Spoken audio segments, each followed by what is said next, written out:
بسم الله الرحمن الرحيم السلام عليكم ورحمة الله تعالى وبركاته كسو دوادا وراركي ugu dambeeyay ee dalkaasi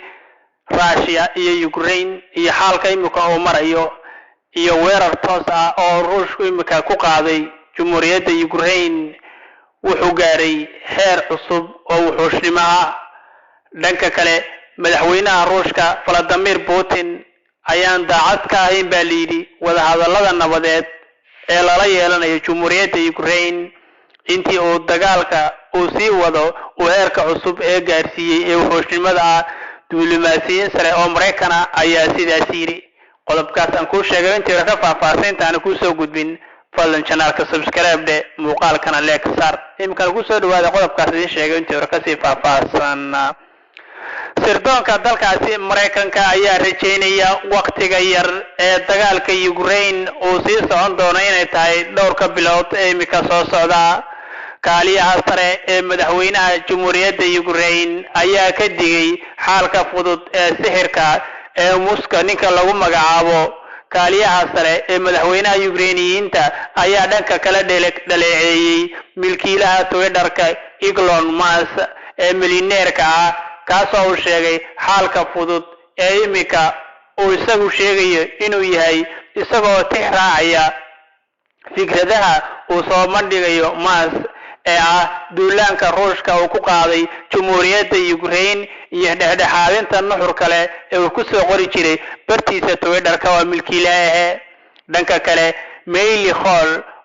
Meili Hall Prof oo isaguna tixraacaya isweydaarsiga ANC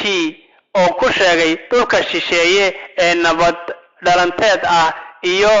furfurnaan aan dhamaad iyo xisaabaad gaar ah oo la isku dhufanayo hadda sabab laga dhex raadinayo ayuu sheegay iyo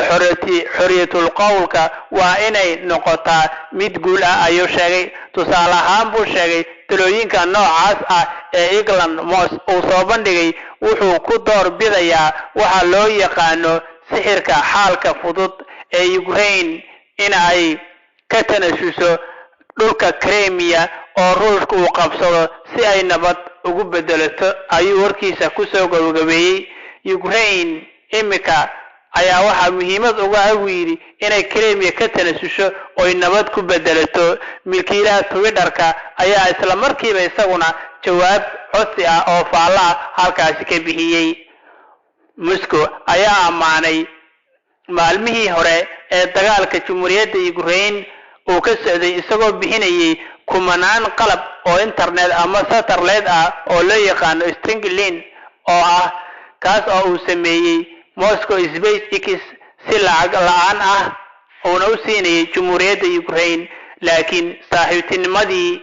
ayaa la kulantay dhibaatooyin bishii Oktoobar markii Moscow uu muujiyay taageerada xaaladaha nabadeed ee uu diiday xukuumadda Kiev dhanka kale haddii aynu fiirino waxa la leeyahay dadka siyaasadda caalamka indhaindheeya gaar ahaan dagaalka socda Jamhuuriyadda Ukraine iyo Russia waxay leeyihiin ma jiro xal diblomaasiyadeed oo ilaa imika dagaalka Ukraine ka socda laga gaaray ayuu yiri guuleyste la siiyay Nobel Peace Prize-ka oo shahaadada nabadda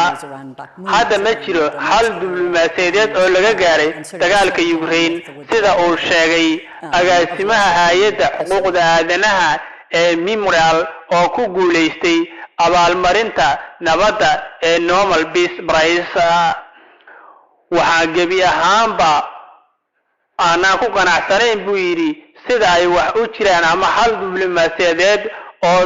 sababaya nidaamka ma jiro madaxweynaha dalkaasi Russia Vladimir Putin ilaa iyo hadda intuu weli uu ku jiro buu yiri dagaalka ayay tiri Tina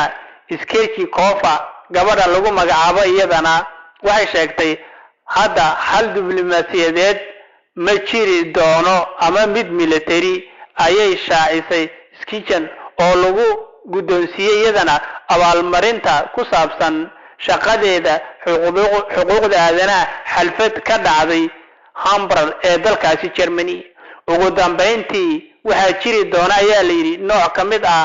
xalka diblomaasiyadeed ee khilaafka ayay tiri laakiin sida ay sheegtay diblomaasiyiin badan waxay sheegeen inay jiri doonaan oo keliya marka Ukraine ay rumaysato inay dagaalka ku guuleysatay kadibna ay la imaato shuruudihii ay la hortagi lahayd dalkaasi Ruushka. daawade arrimahan iskhilaafsan wixii kale ka soo cusbanaada halkan ayaan kugu soo gudbin doonaa fadlan nala joog oo muuqaaladii hore dib u daawo nabadeey.